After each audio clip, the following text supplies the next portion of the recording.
queria dar boa noite a todos. Sejam todos muito bem-vindos aqui na Livraria Saraiva para essa atividade que já está tendo a sua história. Esse café literário já existe desde 2008, sempre na segunda terça-feira de cada mês. Nós fazemos esse encontro, esse sarau, essa conversa entre um professor da literatura e um psicanalista e um autor que a gente vai escolhendo ao longo do ano. Então, este ano de 2013, nós estamos começando hoje, né, é o primeiro café do ano. É um ano muito significativo para nós, porque a Sociedade Psicanalítica de Porto Alegre está fazendo neste ano, em junho deste ano, comemorando 50 anos de existência.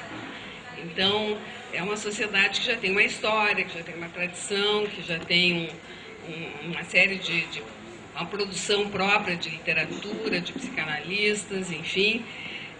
Eu acho que neste ano nós vamos poder aproveitar também um pouco deste aniversário, oferecendo para a comunidade, para todos os interessados, várias atividades. Então, no próximo Café de Maio, eu vou anunciar várias atividades que a sociedade vai começar a fazer a partir de maio, junho. Nós vamos ter várias atividades abertas. Uma delas chama-se, já vai começar neste dia 20 de abril, chama-se Sábado de Portas Abertas na Sociedade Psicanalítica de Porto Alegre. Convidamos para o encontro de adolescentes e pais na Sociedade Psicanalítica de Porto Alegre, um espaço de construção de diálogo. Venha participar, uma atividade aberta, gratuita, que todos podem participar. Quem quiser pode acessar o site da Sociedade Psicanalítica de Porto Alegre e vão encontrar lá toda esta programação. Além disso, nós estamos passando uma ficha onde vocês podem colocar o seu e-mail para receber mensalmente. A gente envia uma news, a news da psicanalítica, com todas as atividades do mês. Todo final de mês, todo início do mês tem um envio pela internet dessa news. Bem, hoje à noite, então, eu estou vendo que este café já é um sucesso hoje, graças aos nossos convidados, graças talvez mais ao nosso autor escolhido, né, que eu acho que ele tem ele produz um certo encantamento que eu espero que vocês hoje compartilhem conosco. Então, nós vamos ouvir hoje a doutora Ivanoska Cartini, psiquiatra, psicanalista, membro da Sociedade Psicanalítica de Porto Alegre, que é uma admiradora deste autor. Foi ela que sugeriu que a gente trouxesse para o café o poeta Manuel de Barros. E vamos ter aqui conosco também o professor Roberto Medina, que é escritor, professor de literatura, professor da Uniriter, e outras coisas que ele vai depois nos dizer. Segredo.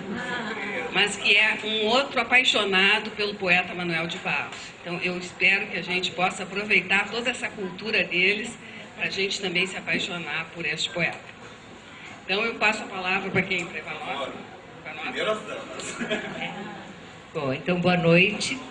E eu queria agradecer, então, à Sociedade Psicanalítica de ter oportunizado nesse primeiro café literário que fosse trazido Manuel de Barros.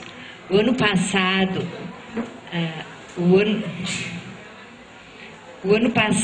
quando a Eliane me perguntou, me pediu que eu sugerisse algum autor, como nós lemos o Manuel de Barros num espaço que nós temos no IT, que se chama Ateliê de Contação. Por um ano nós lemos Manuel de Barros. E esse é um espaço privilegiado, na verdade, para escuta de terapeutas, para escuta de qualquer pessoa. É que não se tem como se ensinar a escutar, só através de uma vivência. Bem, e Manuel de Barros, então, quando eu apresentei, eu me surpreendi muito que Manuel não fosse conhecido, que é um autor um autor lá do Pantanal. Mas quem é ele? O que ele faz? Ele é jovem, Não, hoje ele tem 97 anos, quase 100 anos. Mas como que não se conhece? Bom, eu entrei em contato com Manuel de Barros há uns 15 anos. Eu ganhei um livro, que é o Livro das Ignorâncias, e naquela oportunidade eu não entendi nada do livro, absolutamente nada. E lá ficou o livro. Um tempo depois, quando foi lançado esse livro, que é Memórias Inventadas, a Primeira Infância, eu me apaixonei por ele. E vocês vão ver.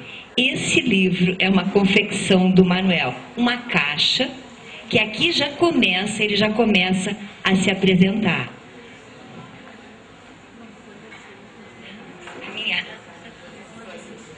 Abrindo, esse é o livro. Então, se precisa descobrir o livro dentro de uma caixa, e aí tem que se abrir as fitinhas e encontrar em cada folha, né, uma poesia, um escrito. Então, esse é Manuel, ele tem que ser, na verdade, descoberto.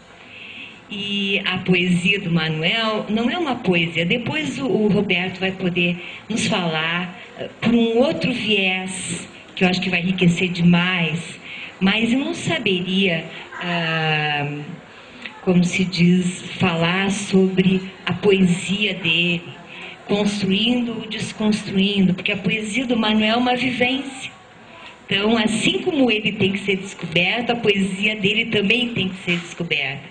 E eu pensei, para a gente começar, a trazer alguns trechos de um documentário que foi feito sobre ele. Ele também é avesso a entrevistas. Ele deu muito poucas entrevistas. Que eu conheço, ele deu para esse documentário e uma entrevista para o José Castelo, aquele escritor, que ele tem no livro Inventário das Sombras. São as duas entrevistas que eu conheço que ele deu ao longo da vida dele, falando. As entrevistas dele sempre são respostas que ele dá por escrito. As pessoas mandam perguntas e ele responde. Bem, mas nesse documentário, que foi feito em 2007, pelo Pedro... como é que é o nome? Esse está aí o documentário dele. Pelo Pedro César. Isso aí. Ainda bem que nos ajuda, né? Cujo nome é Só 10% é Mentira. Só 10% é Mentira é um pedaço de uma frase onde ele diz, de um poema dele, que é Álbum de Família, né? Que está nos ensaios fotográficos, que ele diz que que 90% do que ele faz é invenção, só 10% é mentira. Bom, mas eu queria então que vocês vissem, não é? Por vocês que conhecessem, queria começar apresentando o Manuel por ele mesmo. Meu pai me sustentou muito tempo, comigo dava tudo errado, arranjei vários empregos, trabalhava um pouco, eles achavam chato, desistiam. Passei 10 anos no Pantanal com a minha mulher. Depois de 10 anos, eu consegui que a minha fazenda desse renda para eu ficar à toa. Significa o seguinte, eu ficar à toa é eu ficar à disposição da poesia. Então eu comprei o ócio. Aí que eu pude ser um vagabundo profissional como eu sou agora.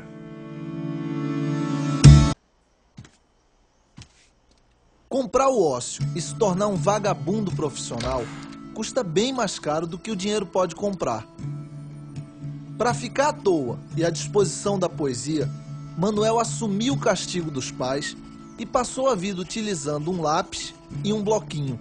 Com um lápis e um bloquinho, criou versos que aumentaram o mundo. Palavras que mudaram a vida de muita gente e que se transformaram no idioleto manuelês.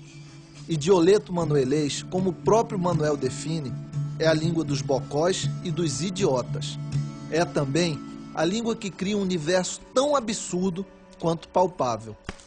Eu acho que você pode fazer as perguntas. Se eu não me interessar, eu não respondo. Se me interessar, eu respondo. Então beleza, eu vou começar perguntando para que serve poesia.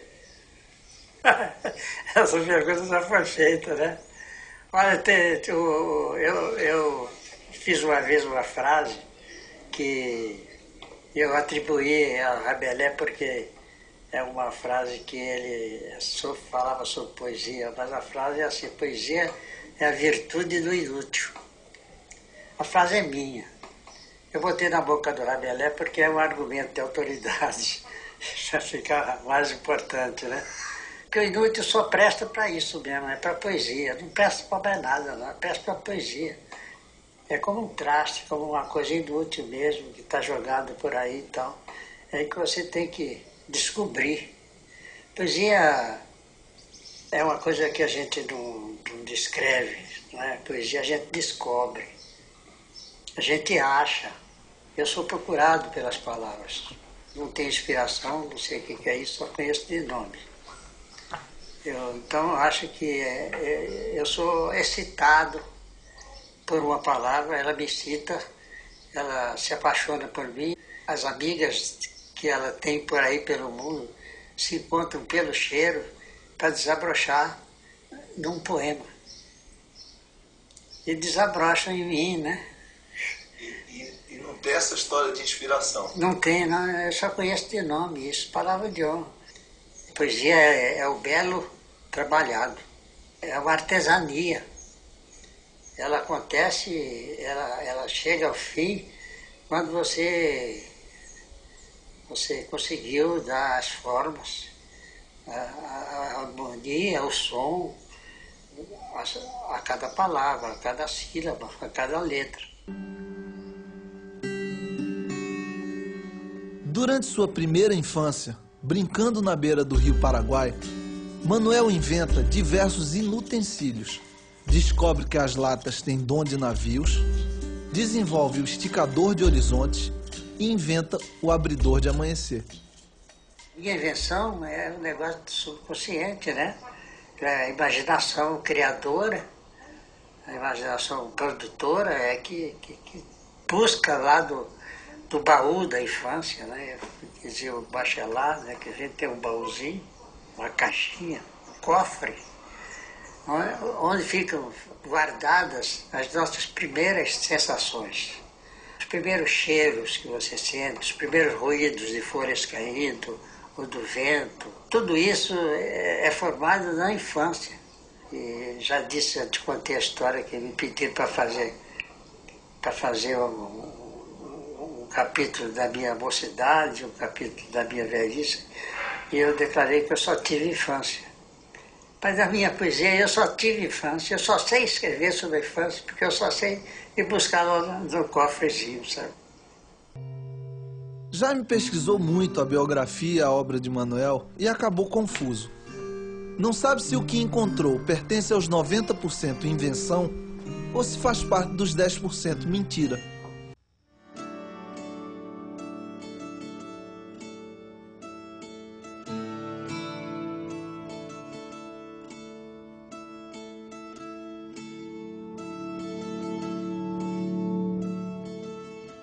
Quem for buscar verdade na obra de Manuel de Barros só vai sair com beleza, meu cara. Esse último livro meu, Poemas Rupestres, eu falo sobre um lugar onde não existia nada, não existia vida, onde fui criado mesmo, sinceramente. É o tipo de poeta capaz de inventar, de criar frases que nenhuma outra pessoa se daria a liberdade mesmo de escrever. E se os fatos não correspondem à vida, meu caro, pior para os fatos.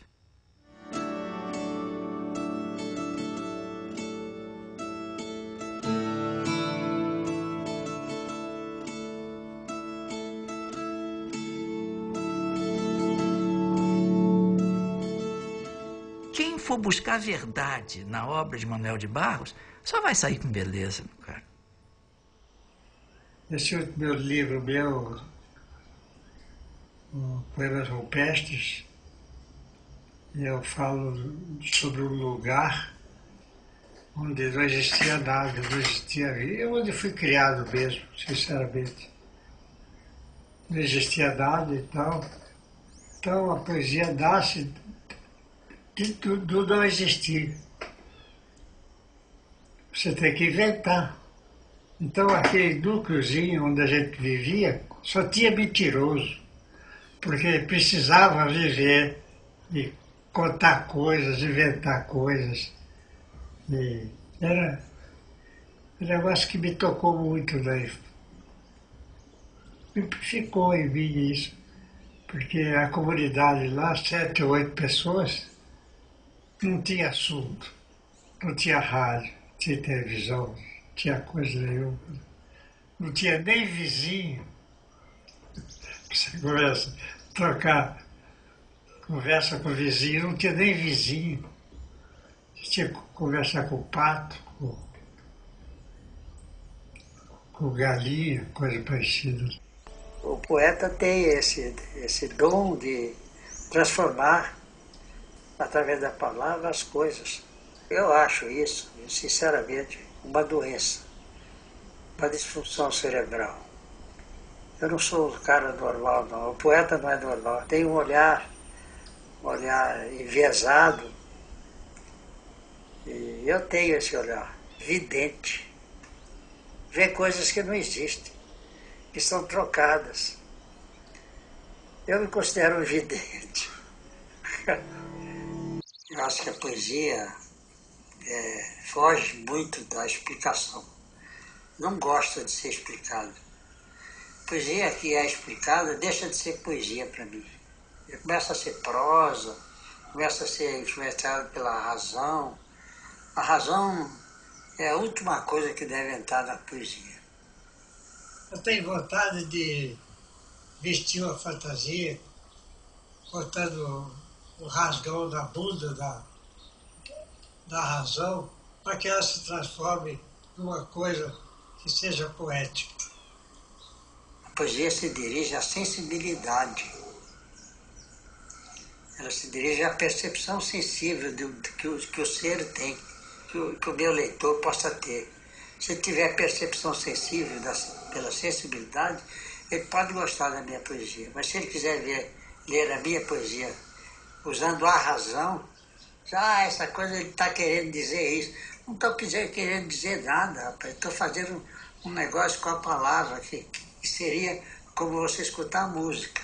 Eu não quero dar informações, porque nunca quis dar informações. Eu quero dar encantamento. Poesia não é para descrever, é para descobrir. Bom, então, por isso que eu achei tão difícil quando eu fui, depois de ter sugerido o Manuel, e agora, como é que eu vou apresentar Manuel? O que eu vou falar dele? Ele tem tantas facetas, todas verdadeiras, e ao mesmo tempo eu fiquei respeitando o recolhimento dele, porque Manuel é assim como as palavras. A gente tem que se aproximar dele para descobrir, assim como as palavras fazem com ele, na ideia dele. Eu vou trazer só alguns dados da história dele que eu acho importantes para poder entender como ele chegou a esse trabalho, como ele chegou a esse estado de ócio criativo, como ele diz, e depois o Roberto vai poder nos falar sobre a literatura. Então, Manuel Venceslau Leite de Barros nasceu em Cuiabá, Mato Grosso, no Beco da Marinha, beira do rio Cuiabá, em 19 de dezembro de 16. Manuel foi criado numa fazenda do Pantanal. O pai era arameiro, viajava levantando acampamento na paisagem vazia e depois se punha a fincar estacas e a fixar cercas de arame, a delimitar o nada. Menino poeta vivia ali, cigano entre formigas, cachorros, lagartos, mosquitos, a render seus dias às miudezas, às insignificâncias. Mas se engana quem o identifica como um poeta do Pantanal. Não sou um poeta nem de paisagens, nem ecológico, nem tampouco político, diz ele. Sou um poeta das palavras. Eu invento meu Pantanal. Depois o pai o mandou estudar com os irmãos maristas. Foi no colégio de padres que ele, como se estivesse em Coimbra, teve a chance de ler Camilo, Essa, Herculano e descobrir que Vieira, o padre poeta, era um pregador da palavra e não da divindade. Vieira, que a igreja insiste em ver como um profeta, atribuía caráter sagrado às palavras e não às esferas superiores. As palavras eram reflexos de um Deus tênue e distante, de quem só elas restavam, como casca depois que a ferida secou. Deus é a ferida. E Manuel, lendo Vieira, aprendeu a se interessar mais pelas cascas, pelas pegadas nelas, encontrando a verdadeira beleza. O jovem Manuel mudou-se para o Rio de Janeiro, onde morou em pensões, estudou e fez agitação comunista. Em entrevista a José Castelo, falando dessas lembranças, embora triviais, se emociona. O passado o recorta em muitos pedaços. Põe no lugar do homem de hoje uma série de personagens virtuais, inexistentes, e só por isso poéticos. Eu sou muitas pessoas destroçadas, diz ele. Mas Manuel não precisa de heterônimos. Manuel é, em si mesmo, um nome, um homem em fragmentos. Aos 13 anos, pelas doenças, que nelas está dito no livro das ignorâncias, ele descobriu que não se interessava pela beleza das frases, mas sim pelas doenças que nelas se escondem. Repara só, pelas doenças que se escondem nas palavras. As falhas, os vazamentos, as imprecisões, os sentidos dúbios, as ciladas. Um dia comunicou ao padre Ezequiel, seu preceptor espiritual, esse gosto esquisito. O padre lhe disse: Manuel, isso não é doença. Pode muito que você carregue para o resto da vida um certo gosto por nadas. E completou com a frase síntese: há que apenas saber errar bem o seu idioma. Nada mais. É inusitado que uma lição de tanta destemperança, de tanta malandragem diante da língua, tenha vindo justo de um sacerdote. Lição que perdurou até se transformar no segredo do poeta. Ainda muito jovem, realiza uma longa viagem pela América Latina. Ao falar dessa viagem, descreve como desprezava os cenários luxuosos oferecidos pelo turismo. Só queria visitar lugares decadentes, sem futuro, paisagens destroçadas. Quando lhe pergunto o que fazia durante a viagem, responde: não fazia nada. Eu simplesmente existia. Foi uma viagem de intoxicação, em que a paisagem foi se entranhando em seu corpo, curtindo-o, moldando-o para os versos. Nas estradas desertas, entre goles de xixa e noites mal dormidas, nos batentes de postos de gasolina, vestindo agasalhos surrados e comendo mal, ele começou a ruminar o livro sobre o nada. Foi aí que começou o primeiro do livro dessa série. Ainda não sabia que aquilo que ruminava era um livro, mas isso não importa. Na trilha da Bolívia, empoeirado, sem destino, Manuel já buscava o coração das coisas, sabendo que ele está onde nada que é útil importa, mas só o inútil tem valor. Daí a procurar as paisagens limítrofes, miseráveis, cheias de homens decaídos. De lá foi direto para Nova York, onde morou um ano. Fez curso sobre cinema e sobre pintura no Museu de Arte Moderna. Chagall, Picasso, Miró, Van Gogh reforçam seu sentido de liberdade. Entendeu então que a arte moderna veio resgatar a diferença, permitindo que uma ave não seja mais apenas um retrato fiel da natureza. Pode ser fustigada por vendavais ou exuberante como um sorriso de noivo. Assim como percebeu que os delírios são reais em Guernica, de Picasso. Sua poesia já se alimentava de imagens de quadros de filmes.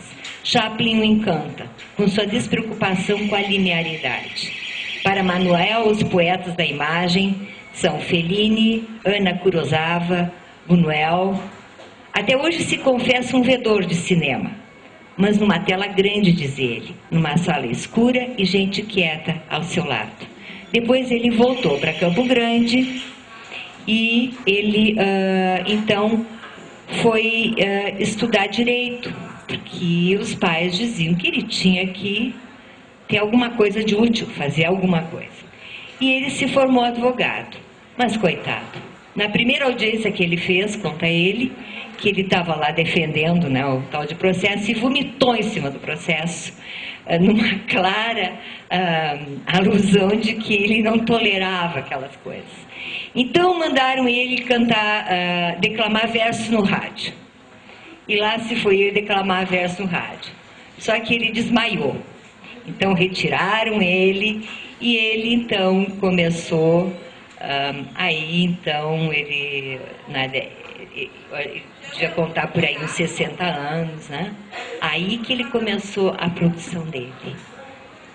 Ele foi revelado por Milor Fernandes e junto com isso, ele tem, como eu disse assim, ele tem várias facetas. Uma delas, ele continuou sendo fazendeiro. Pelo menos até os 80 anos, ele diz que tem uma rotina, né, nesse DVD, ele tem uma rotina de trabalho que começa às 7 horas da manhã e vai o dia todo. Então, ele tem um quarto na casa, o gabinete dele, que é um lugar artesanal. Os livros dele, todo ele faz em bloquinhos, folhas, ele junta folhas e escreve tudo à mão, tudo a lápis. Esse é uma artesania, como ele diz, então até o material tem que ser de acordo. Então ele cumpre essa rotina de trabalho e que ninguém, ele não pode ser incomodado por ninguém. E uma coisa interessante, quando ele foi mostrar a casa para esse escritor, para José Castelo, quando foi entrevistá-lo, ele levou ele lá nesse quartinho e a chave do quartinho estava na soleira da porta. Dentro de casa tem essa peça e a chave na soleira da porta e ninguém toca na chave, porque aquele é o reino encantado dele. Ninguém sabe o que ele faz lá dentro. Ele pode ler, ele pode escrever, ele pode dormir, ele pode não fazer nada. O que ele mais gosta é de não fazer nada. Bom, então a Jussara está me dizendo que só tem 2 minutos e eu vou ler, então, uma das poesias dele. Eu acho que depois o Roberto vai ler outras, tá? Então eu vou ler uma das poesias dele, que está nesse livro aqui, e se chama Manuel por Manuel. Eu tenho um ermo enorme dentro do olho. Por motivo do ermo, não fui um menino peralta. Agora tenho saudade do que não fui. Acho que o que faço agora é o que não pude fazer na infância. Faço outro tipo de peraltragem. Quando era criança, eu deveria pular muro do vizinho para catar goiaba, mas não havia vizinho. Em vez de peraltagem, eu fazia solidão. Brincava de fingir que pedra era lagarto, que lata era navio, que sabugo era um serzinho mal resolvido e igual a um filhote de gafanhoto. Cresci brincando no chão entre formigas, de uma infância livre e sem comparamentos. Eu tinha mais comunhão com as coisas do que comparação, porque se a gente fala a partir de ser criança, a gente faz comunhão de um orvalho e sua aranha, de uma tarde e suas garças, de um pássaro e sua árvore. Então eu trago das minhas raízes crianceiras a visão comungante e oblíqua das coisas. Eu sei dizer sem pudor que o escuro me ilumina. É um paradoxo que ajuda a poesia e que eu falo sem pudor. Eu tenho que essa visão oblíqua vem de eu ter sido criança em algum lugar perdido onde havia transfusão da natureza e comunhão com ela. Era o menino e os bichos, era o menino e o sol, o menino e o rio, era o menino e as árvores.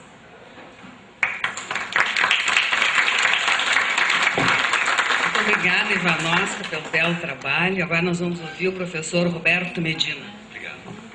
Em primeiro lugar, muito prazer, não é, Ivanovska, Jussara, e a causadora de tudo isso, a professora tradutora Lenisa, pela sugestão.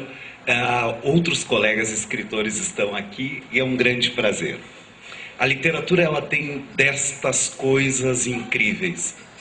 Em plena terça-feira, um trânsito caótico, uma temperatura como algo extremamente instável. Cantora, minha Bianca Obino está ali, que eu amo. Gostaria de agradecer, enfim, a presença de todos nós. Estamos aqui, motivados por alguém que é capaz de fazer o entortamento da linguagem. Algumas coisas são curiosas em relação ao nosso Manuel de Barros, principalmente esta visão do torto. Ele era, e eu adorei esse traço biográfico que a Ivanovska nos trouxe, na verdade o grande desejo poético dele era ser coxo. Porque no final da tarde sempre subia determinada região onde ele habitava um homem coxo. E este coxo chamava a atenção daquele menino justamente por ser diferente. E aqui a gente pode pensar um pouquinho no torto em relação ao Drummond.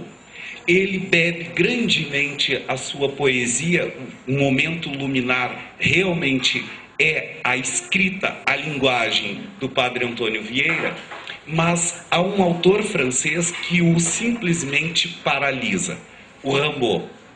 Quando ele leu Une saison en enfer, né, uma estação ou uma estada no inferno, aquilo ali para ele trouxe tudo o que nós podemos entrar em contato quando lemos o texto, que é a capacidade sinestésica.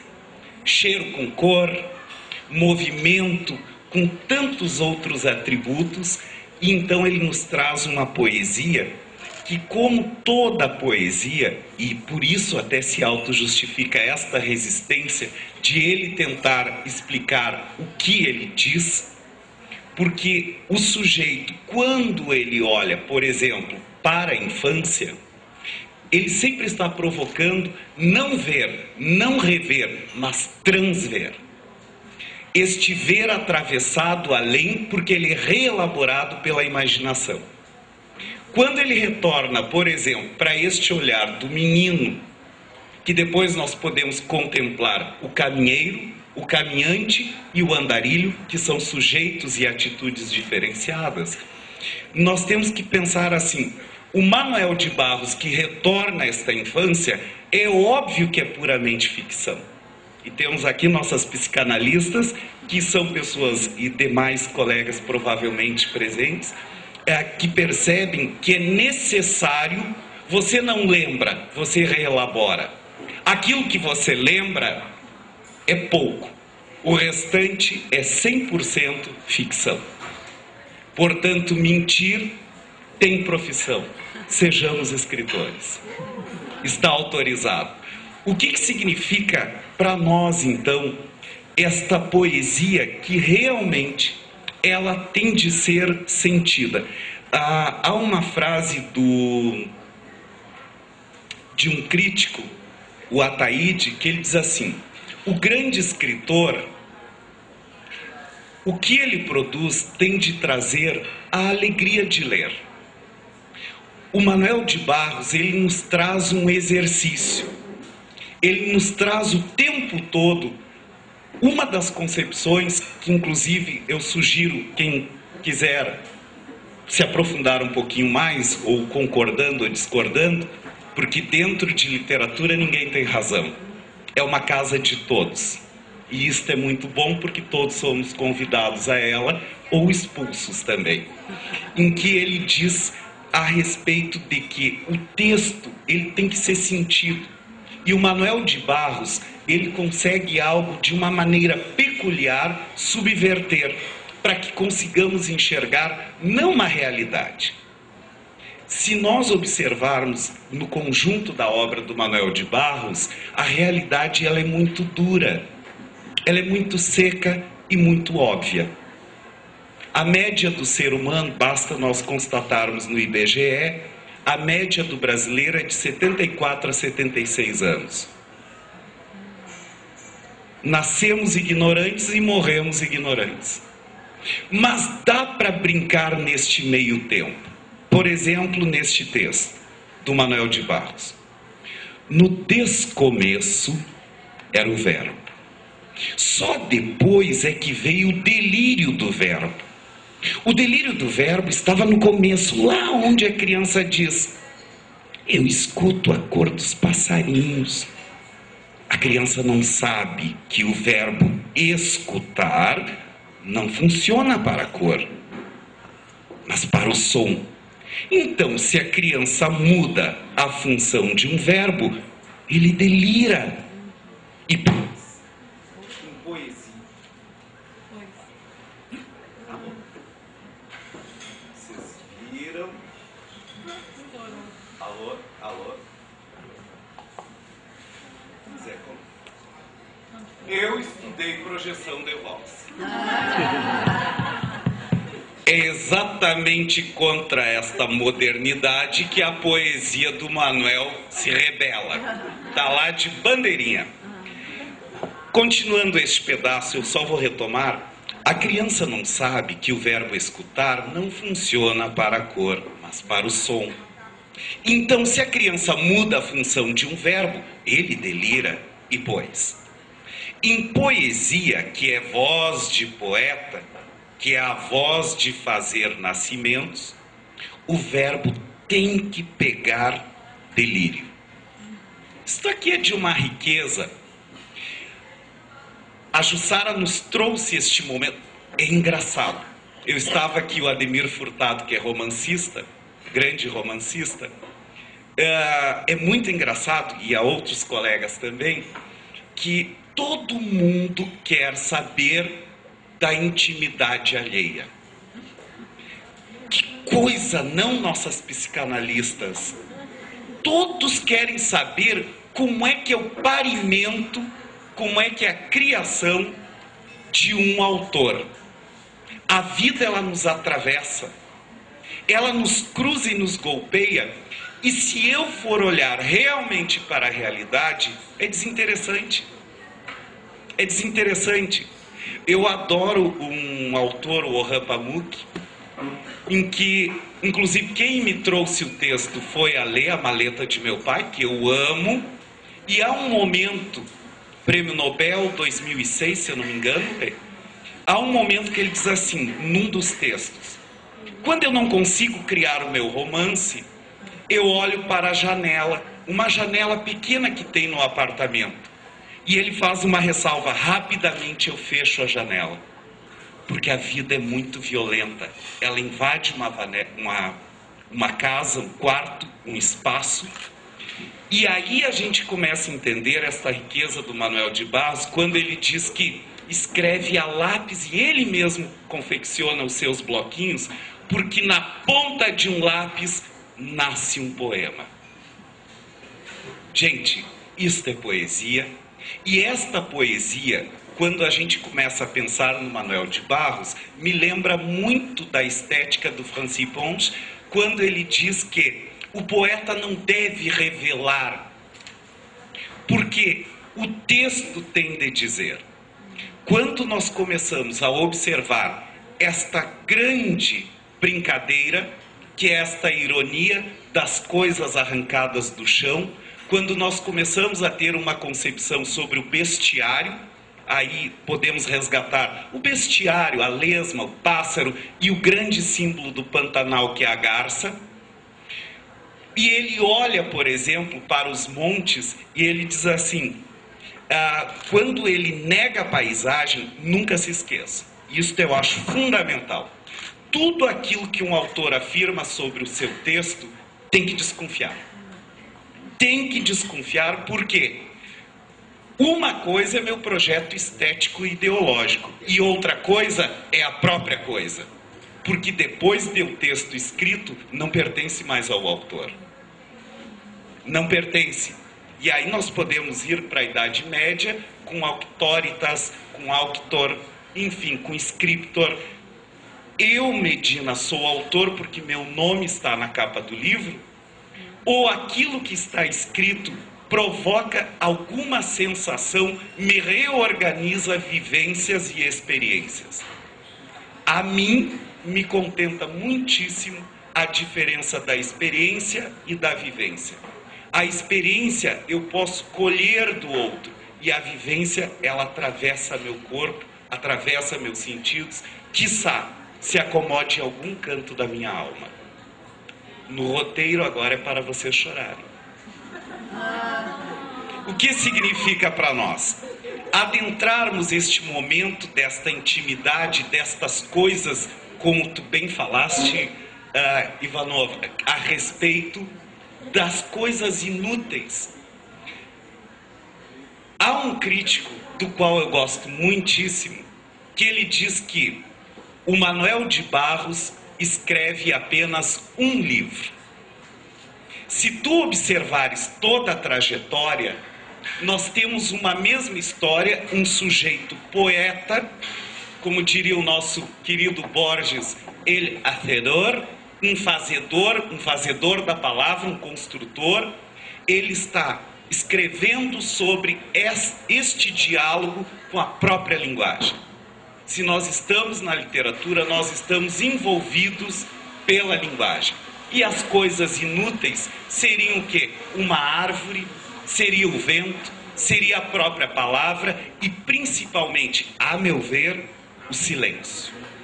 Manuel de Barros é uma escola sobre o silêncio, que a vida moderna não nos permite, e ele é justamente como nós, o homem urbano ele trabalha já jogado no progresso, e o pantaneiro, a partir do símbolo do bugre, ele está tocando a boiada, ele está cantando, ele está parando para o caos. Quantas vezes na semana ou no dia nós somos capazes de nos juntar para contar um caos? Uma piada gostosa, aquela que nos faça ir com a barriga dolorida. Nós não temos tempo mais nem para se abraçar. Nós entramos no elevador, encostamos em alguém, já pedimos desculpa. E o pantaneiro não. Ele vai descer do cavalo, vai cozinhar para os outros e vão falar sobre as estrelas, sobre o barulho do sapo e quem sabe, como diz o próprio Manuel de Barros, pela história que passa pela boca, nós vamos dar nova virgindade às palavras. Ressignificar. Paro por aqui por enquanto.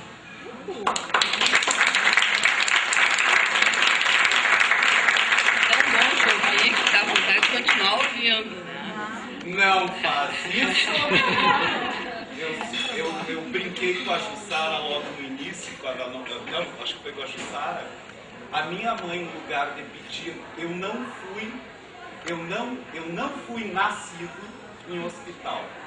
Eu tive aquela coisa grandiosa da parteira. E a minha parteira não me deu um tapa. Ela colocou na minha boca um rádio. É um poeta. Bom, eu acho que é bom que a gente tem bastante tempo, em torno de uma meia hora, para trocar ideias, para conversar, para vocês fazerem perguntas, para vocês dizerem o que gostariam de dizer. É livre, aberto. Só pediria que quem se manifestasse, se identificasse para a gente poder saber quem é. A palavra está à disposição e o microfone.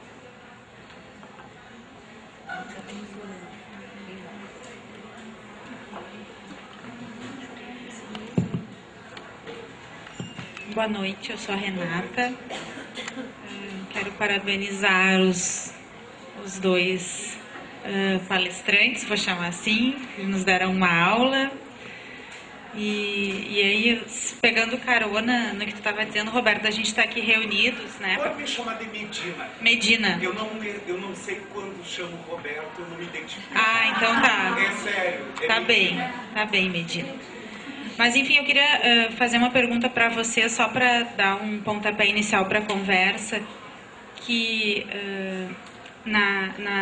acho que foi no sábado, no segundo caderno da Zero Hora, saiu uma reportagem sobre o livro Toda a Poesia, do Paulo Leminski, e o Armindo Trevisan fez uma notinha falando dele se dirigindo para os jovens e tal, e que o livro está esgotado, enfim, de um sucesso enorme, enfim. E aí eu me lembrei disso enquanto vocês estavam falando e fiquei pensando na importância e na atualidade da poesia nos dias de hoje. Se vocês pudessem falar um pouquinho sobre... Poesia no geral. A poesia no geral, mas a poesia do Manuel, por exemplo, sim. Alô? Em primeiro lugar, acho muito apropriada a tua exposição. Ninguém suportaria a vida se não fosse poeticamente. Ninguém. Porque nós precisamos, por exemplo, se nós começarmos a conjugar as nossas relações amorosas, é impossível aguentar aquele outro ser vivo. É impossível. O amor é belíssimo. O que o estraga são os amantes. Sem a poesia, nós teríamos um furto imenso do mundo. Canções de Roda, Ennio Monteiro, meu artista plástico, que vai ilustrar meu próximo livro, Avalovar Agasalho e outros poemas. Gente, a gente tem que fazer jabá. Então, o que acontece? Quando nós observamos isto, vocês podem observar, nós não amamos tanto aquele sujeito, aquela pessoa. Nós gostamos mais é de pensar sobre. E, desculpa a ousadia, não é? Mas,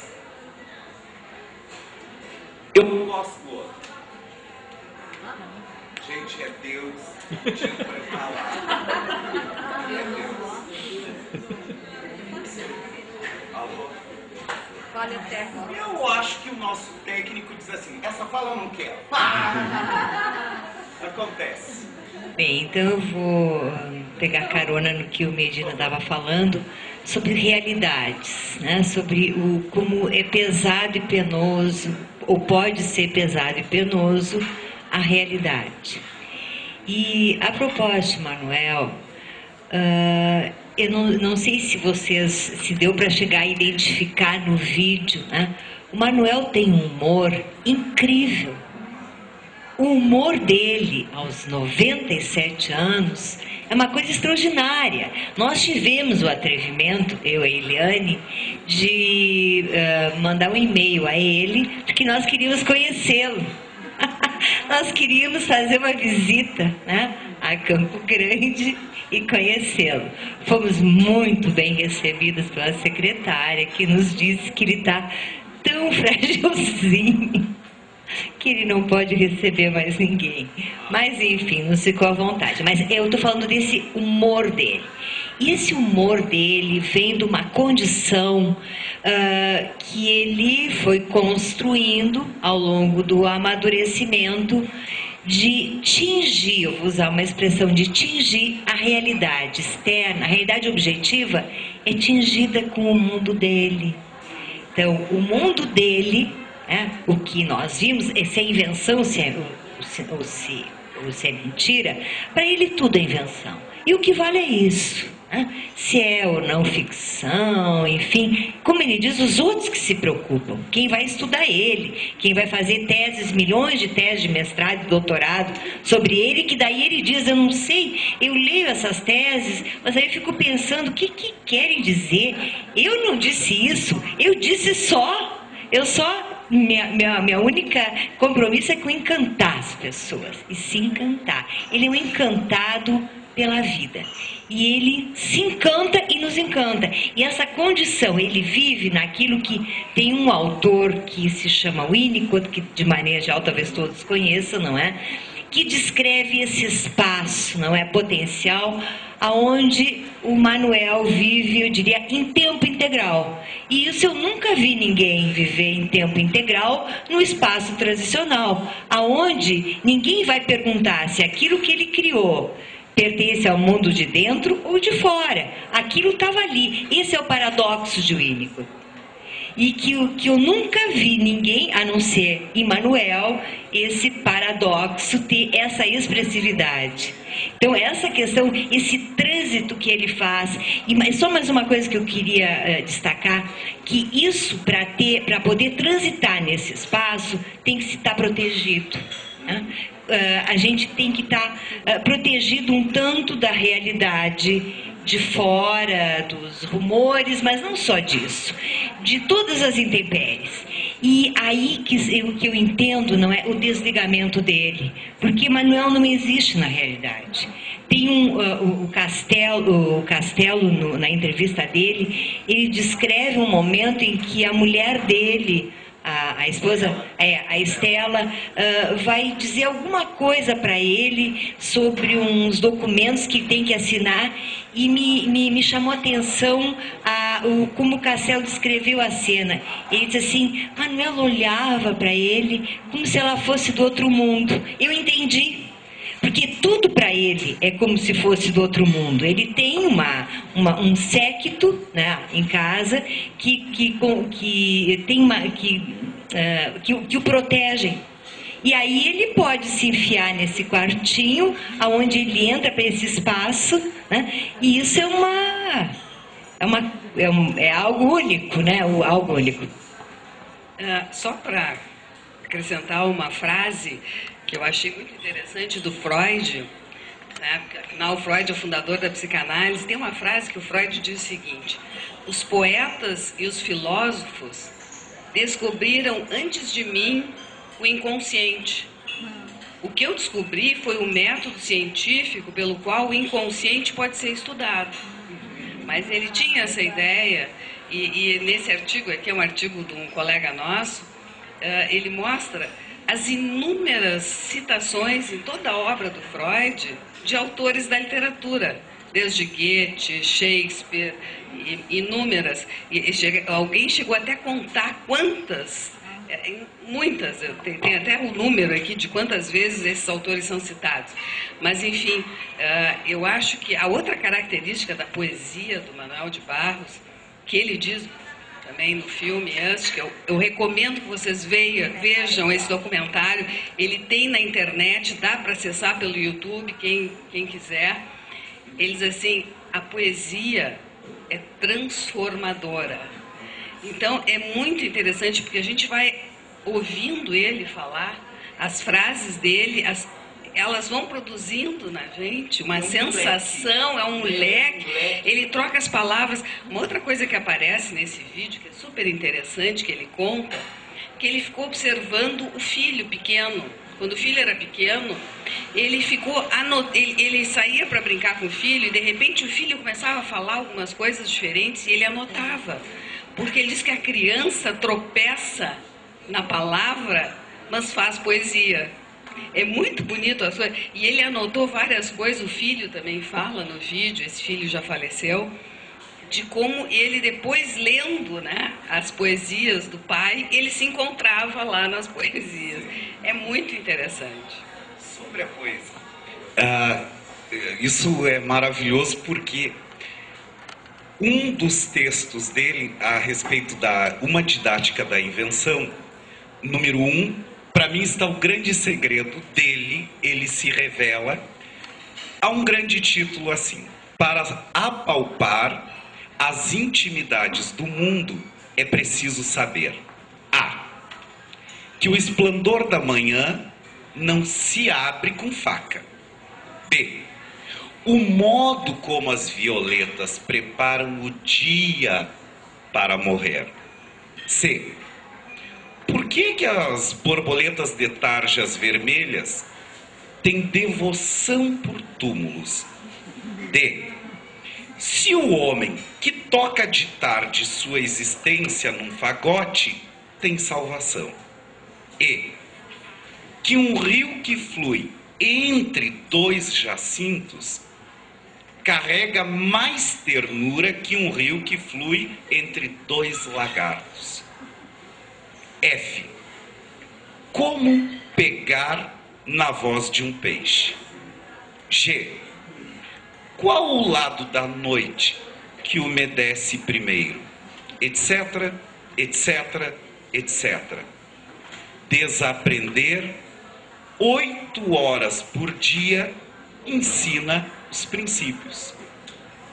Isto aqui para mim é assim.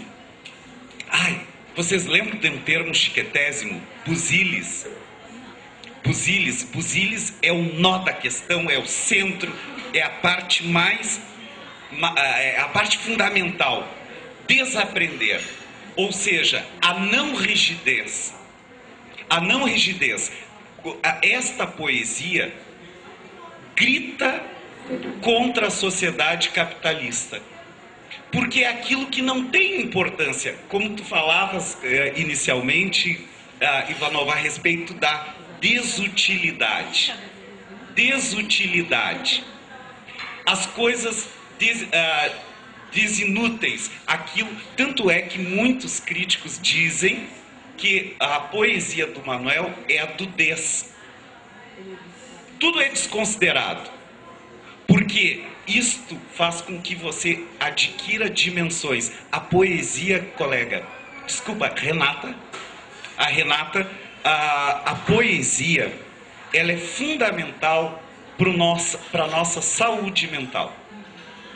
Ela é fundamental para este exercício em que eu sei que isto é mesa, mas quantas mãos tocaram esta mesa? Usar esta imaginação. Para quê? Para que a vida fique maior, para que ela fique mais leve. Ah, mas eu posso ter o que alguns chamam de poesia engagée? Pode. Esta poesia do Manuel de Barros, por incrível que pareça, ela é 100%, é uma faca no meio do nosso consumismo. Porque as coisas, a lata, o lagarto, são coisas abandonadas, são um somenos na nossa existência. O problema não está no lagarto, não está no rio, nas borboletas, nas dálias, no sol. Eu adoro e eu rio muito quando principalmente as nossas TVs ou jornais dizem desvendado tal mistério. Na natureza não tem mistério. Nós é que complicamos a vida, o mundo e as coisas. As coisas, eu imagino, à noite, quando as coisas dormem, como elas devem rir da gente. Muito. Porque o que é da natureza está ali.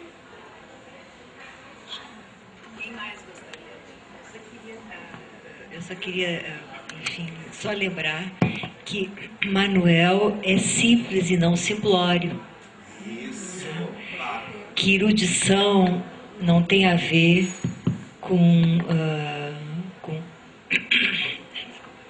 que erudição não tem a ver enfim,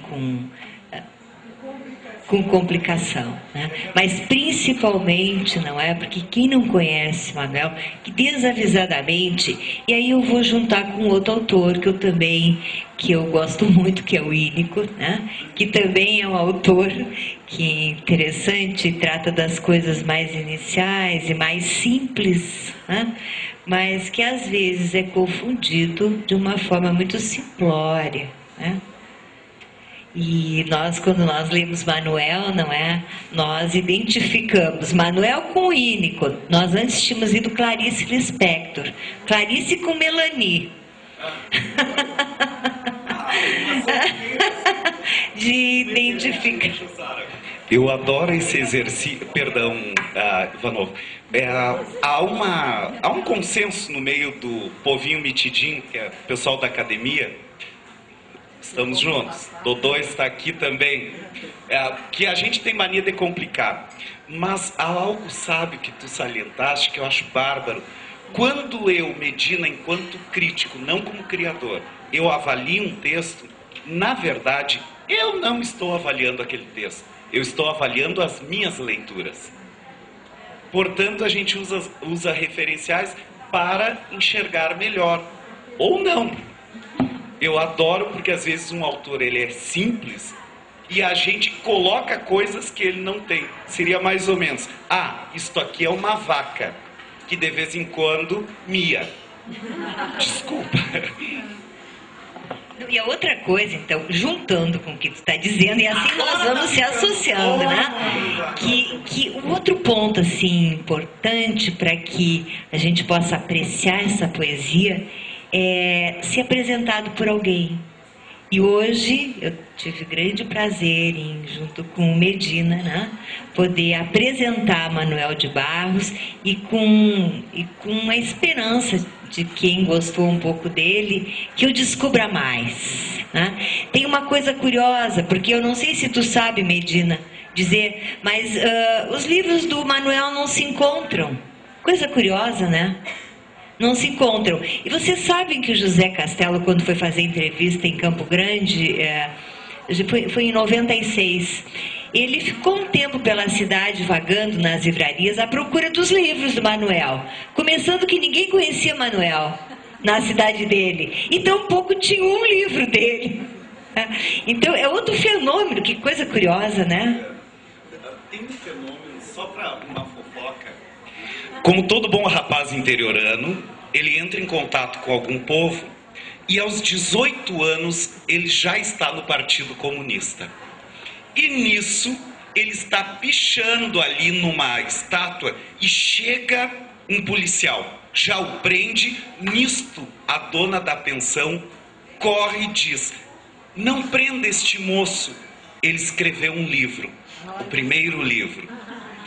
O policial leva o único exemplar do primeiro livro dele. A literatura salva, pessoal. E não é preso. Tinha uma pergunta lá. Bom, em primeiro lugar, quero cumprimentar vocês dois, cumprimentar a Ivanovska pela bela exposição também, a união com o Winnicott, né,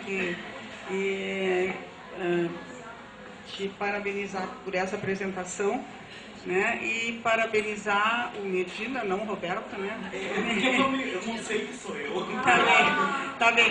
Mas assim, muito rapidamente, eu queria dizer, a Ivanovska eu já conheço há bastante tempo, nós somos colegas, enfim, e a tia eu não conhecia, mas eu queria também conhecer a tua parteira, porque eu acho que ela foi muito sábia quando colocou o rádio na tua boca. Né? Porque hoje eu me sinto aprendendo muito, muito mesmo. Inclusive, desaprendendo, pode ser? Desaprendendo a aprender, né? Desaprendendo aquilo que eu já sabia, mas aprendendo muito mais. Então, parabéns à tua parteira, Medina. Era o nome. Parabéns, Ivanovska. Era isso que eu queria. Tem mais aí.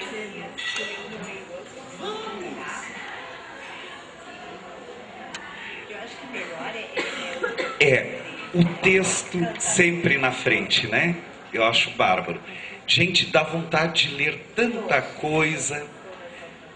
Mundo pequeno. O mundo meu é pequeno, Senhor. Tem um rio e um pouco de árvores. Nossa casa foi feita de costas para o rio.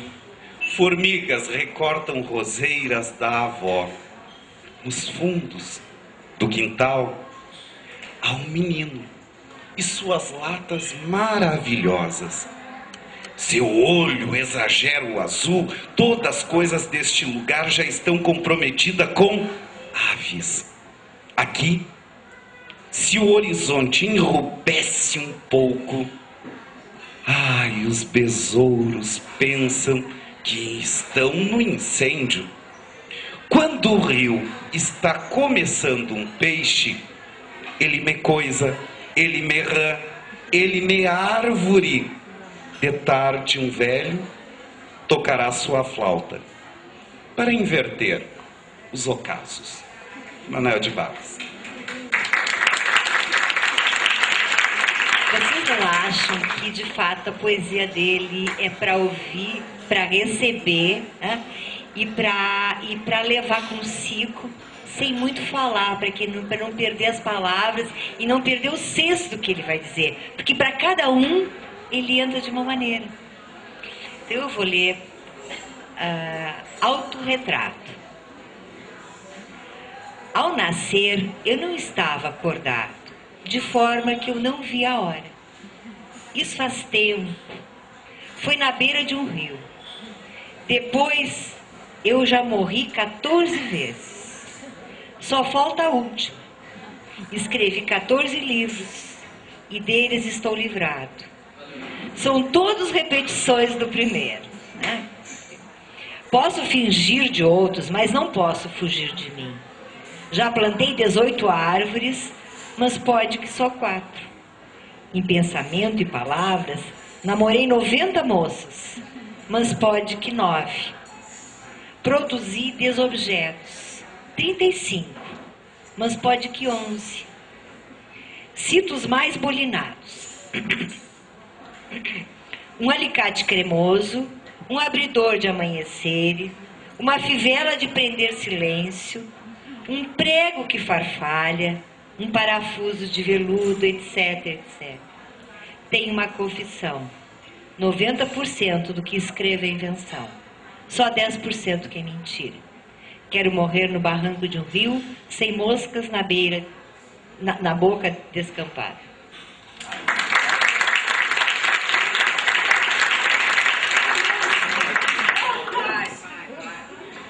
Gente, isso aqui parece trova, porque dá vontade. Para mim, uma coisa curiosa, não sei se a vocês já chamou a atenção a palavra paisagem. Não é a origem dela. A palavra paisagem é de paysage, país. Vem de país.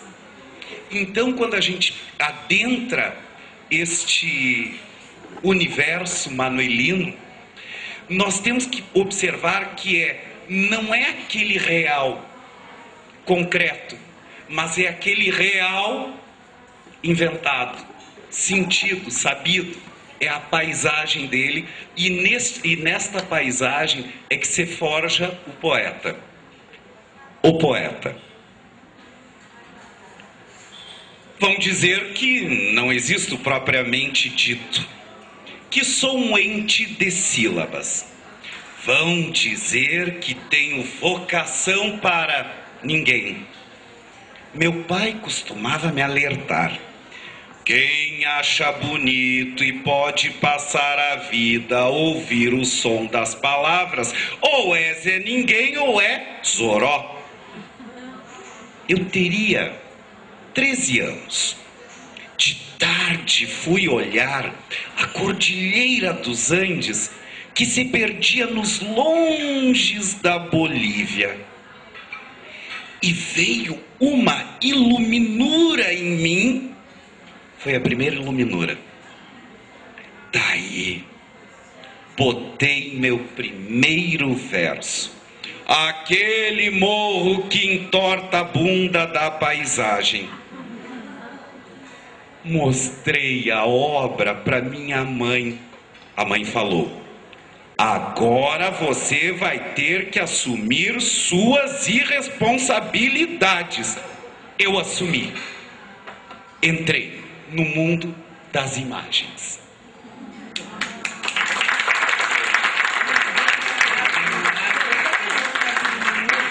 E as iluminuras é o que a filha dele faz nos livros dele. Pena que não dá para ver. Não, então o nome é Iluminuras, porque não é exatamente. Não, porque ela diz que não dá para desenhar e nem reproduzir nada. São em aquarelas belíssimas, né? Então ele escreve e ela faz as iluminuras na obra dele. Vanosca, tu me desculpa que eu te chamei de Ivanova. É que eu tenho uma entidade que ela medita, tira o S, foi para mais, brincando. O que interessa, que eu acho bárbaro, vejam só, quando ele teve esta percepção, ele não tem uma iluminação, não é uma epifania, é uma iluminura, porque somente a iluminura vai além da própria palavra, porque integra aí um sentido de interioridade. É aquilo que, em poesia, às vezes, hoje aconteceu algo fantástico. Eu entrei no ônibus e havia um poema. Gente, eu fiquei bobo, Bobo porque era algo muito assim, vou sentar neste banco para não ficar mal, porque eu sou educado, vou ligar o meu rádio, mas conectado. Eu não quero meu baixo astral. O sinal tocou, poxa, estou no banco preferencial. Eu fiquei olhando, eu fiquei tão apavorado que eu gostei. Gostei, eu disse assim, gente, isso aqui é um funk, que coisa boa. E aí, o que acontece? Eu tenho um estranhamento? Não. Esse texto não me mexe. Quando nós começamos a observar a própria imagem, que é um dos grandes cruzamentos na obra do Manuel de Barros, é a imagística. Tanto é que ele é um aficionado por filmes, e quando ele foi para Nova York, ele foi estudar no Museu de Artes. E as imagens, não é? O que são as imagens? E aí eu fico pensando, será que a gente pensa com palavras ou a gente pensa com imagens? Sabe que o Manuel está certo? Eu concordo. E ele tem, eu acho que é nesse DVD, não é? Que ele fala que a palavra vem do... primeiro ele ouve, né? E que depois que ele ouviu muito é que pode vir uma palavra.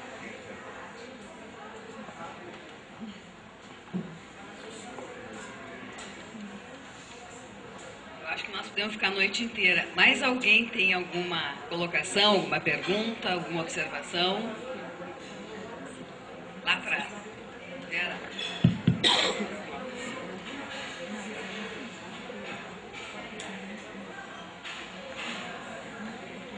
Eu queria cumprimentar a mesa, estou adorando, né, o Medina, a Ivanovska, o teu ato falho, o teu Ivano lembrou um russo, né, talvez tu goste dos autores Ivanov, mas enfim, eu estou gostando muito, e essa questão agora que tu falaste das palavras e das imagens, em psicanálise, a gente, no sonho, né, a produção onírica, a gente pensa em imagens. Então, é muito interessante, porque o Manuel, eu já tive o privilégio de assistir esse filme, e o tempo inteiro a gente parece que está num sonho com ele. Ele vai descrevendo, é é realmente uma experiência luminosa mesmo, epifânica até. E essa questão das palavras, né, é muito interessante. Agora tu falaste de paisagem, e eu fiquei pensando, que engraçado, né? Tem um autor em psicanálise, que é o Bion, ele fala das transformações. E olha só, a minha associação foi assim, pais agem. Eu pensei, pais educam, paisagem. Então, assim, como uma palavra pode ser transformada em N sentidos, né? Uma palavra que me intriga muito, assim, que eu até fico curiosa, assim, o que será que o Manuel diria dela? É despertador. Né? Porque assim, desperta a dor. Aí sempre eu associo assim, quem não gosta de acordar de manhã tem que botar o despertador, desperta a dor de acordar. Então assim, eu fiquei pensando, o que será que o Manuel diria? Então é isso, né? Eu queria cumprimentar porque vocês trouxeram aqui muito bem o Manuel. Eu acho que, vamos dizer, fez jus, né, o que vocês conversaram hoje aqui. Realmente foi uma bela apresentação. Acho que fez muito jus à riqueza da obra do Manuel. Então, era isso. Obrigada, a Vera está trazendo o que o Manuel diria, eu não sei, mas eu imagino que ele ia dizer que tu está brincando com as palavras, né? Porque é poder também transformar as palavras e olhar elas por um outro lado. E eu acho que é muito isso que a gente também faz numa sessão de análise, né? A gente ouve as palavras, mas a gente também vai desfazendo as palavras e recriando palavras e recriando histórias. Então é realmente muito interessante esse poeta. Então, eu só vou completando, falando em psicanálise, só para terminar, não é a minha fala, que a busca quando se está com o paciente é de poder poder ter esse encontro, onde as palavras soem também como uma brincadeira. Poder devolver ao paciente, isso não é meu, é o Winnicott quem diz, não é? Essa capacidade de brincar, de jogar. E nós lidamos com a palavra assim como a poesia. Assim, nós estamos quase encerrando, então vou passar as palavras finais do Medina, as palavras finais da Ivanovska, porque estamos sobre a hora, passando um pouquinho da hora, e já vou anunciar que em maio já está programado um novo café. Em primeiro lugar, obrigado pela atenção de todos, não é? E principalmente falar sobre literatura é algo que nos faz retornar, rever, ressentir. Eu confesso para vocês assim, claro, nós da área da literatura temos uma série de pesquisas a respeito deste autor. Mas uma das coisas que eu aprendi nesses 4.2 da vida é que o texto tem de vir antes. E a poesia tem esta capacidade de que a cada reencontro é outro encontro. Extremamente diferente. E isso me lembra muito Heráclito, não é? Em que aquela questão de tu nunca vais beber a mesma água no mesmo rio, não é porque a água, enquanto símbolo do tempo passante da vida, não isso, é você. Você é outro sujeito que está bebendo a água ali. E cada vez que eu bebo as águas manuelinas, confesso para vocês, eu saio respingando poesia. E dá vontade de roubar tudo que ele já escreveu. Porque eu acho bárbaro. Queridos e queridas, não pode usar internet nem celulares, porque isso aí é tudo filho do demônio. Tem este livro meu, Pedrarias. Quem souber o apelido de infância do Manuel de Barros está me levando para casa nesta noite de terça-feira. Nós ficaremos eliminados. Perdão? Levante a mão, por favor. Manuelito? Não. Tô chutando. Tá. Pra ver se eu ganho. Mas tem que levantar a mão pra gente, para que o chute dê certo. Pois não. Oi? Maneco? Não. Não. Laís? Não. Barrito? Não. Ai, gente, não vou poder gritar. Bingo! Dá uma diquinha aí, pequena. Começa com N. Oi? Neco? Não. Não. Oi? Não. Tem gente que é assim, ó, passou, tu lembras, Ivan? Assim, ó, pá. Oi? Oi? Não. Eu vou de novo, Nito. Não. Mas você não tá vendo. Oi? Não. A Barrito eu disse. Eu não disse Barrito. Não. Bom, por questão de a primeira pessoa ter falado muito próximo, tu és sabedora, não é? Foi dito Neco. Em casa ele era chamado de Nequinho. Portanto, é meu! É teu, minha amada.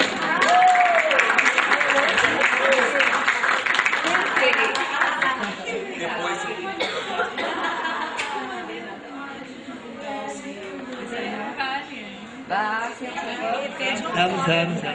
Bom, então eu acho assim que Manuel causa esses arrebatamentos, né? E eu agradeço a Jussara, a Vera, que foi quem o ano passado acolheu a ideia, e esse ano a Jussara continua aceitando. E a Eliane que levou. Bom, mas enfim.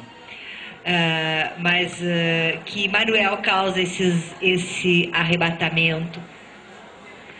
E a ideia é essa, né?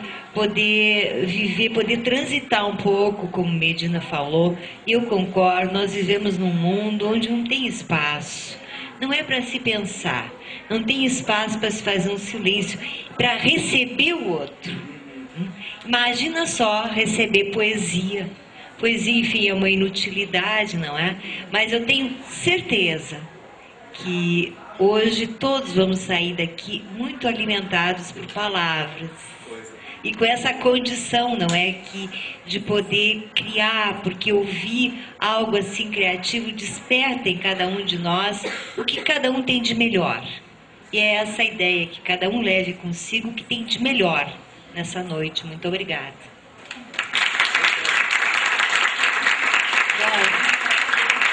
Cabe a mim, como coordenadora dessa atividade, agradecer muitíssimo ao Medina, muitíssimo à Ivanovska, que fizeram esse trabalho maravilhoso e nos presentearam com essa apresentação. Eu quero também agradecer a minha equipe, que está aqui presente, o Aldo, a Vivian, a Carmen, a professora Lenisa, que sem ela eu também não tinha o Roberto Medina, que está nos assessorando e nos indicando vários professores da literatura. Queria agradecer a Vera, que o ano passado coordenou este café e que me passou agora a coordenação neste ano, e já convidar vocês para a segunda terça de maio, que eu não estou lembrando o dia, em que nós vamos discutir Max e os Felinos, de Moacir Scliar. Eu acho que vai ser muito interessante, porque esse livro também causou uma certa polêmica, ele inspirou o filme esse que ganhou o Oscar, As Aventuras de Pi, e vamos ter aqui também o psicanalista Mauro Gus, que também conviveu uma época com o Moacir, e vamos ter o professor Rafael Ben Jacobsen. Então convido a todos, agradeço a presença de todos e espero que vocês voltem daqui um mês mais ou menos, em maio. Obrigada.